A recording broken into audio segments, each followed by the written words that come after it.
विकास 2 वाजेपर्यंत तहकूब. सशक्त, आत्मनिर्भर, विकसित भारत घडवण्यासाठी माजी राष्ट्रपती रामनाथ कोविंद यांचं आत्मचरित्र युवा पिढीला प्रेरणादायी. कोविंद यांच्या आत्मचरित्राचं प्रकाशन करताना पंतप्रधानांचे गौरवोद्गार.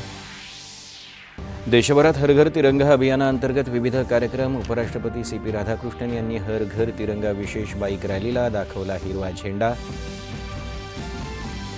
राज्यात 400 नवीन जागतिक क्षमता केंद्र, 4 लाख उच्च कौशल्य आधारित रोजगार आणि 50,000 कोटी रुपयांच्या गुंतवणुकीचं उद्दिष्ट. मुख्यमंत्री. सरकार कोणत्याही घटकासोबत भेदभाव करणार नाही, मात्र कोणाच्याही दबावाखाली नियमबाह्य कामही करणार नाही. OBC प्रमाणपत्रांसंदर्भात मुख्यमंत्र्यांची स्पष्टोक्ती. गडचिरोलीत सर्पदंशामुळे 3 मुलींचा मृत्यू झाल्या प्रकरणातील शासकीय अनुदानित निवासी आदिवासी शाळेचा परवाना कायमस्वरूपी रद्द करण्याचे मुख्यमंत्र्यांचे आदेश. व्यावसायिक प्रवासी वाहन चालकांना मराठीचं ज्ञान नसल्यास 3 महिन्यांपर्यंत परवाना निलंबन, तसंच सातत्यानं नियमभंग केल्यास परवाना कायमचा रद्द केला जाणार. परिवहन मंत्री प्रताप सरनाईक.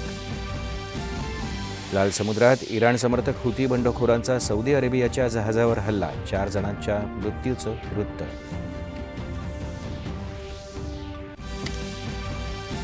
आणि मुंबईतल्या कुर्ला इथं झालेल्या भूस्खलनात 6 जणांचा मृत्यू, 4 जण जखमी. महानगरपालिकेकडून मृतांच्या वारसाला 4 लाखांची तर जखमींना 50,000 रुपयांची मदत जाहीर.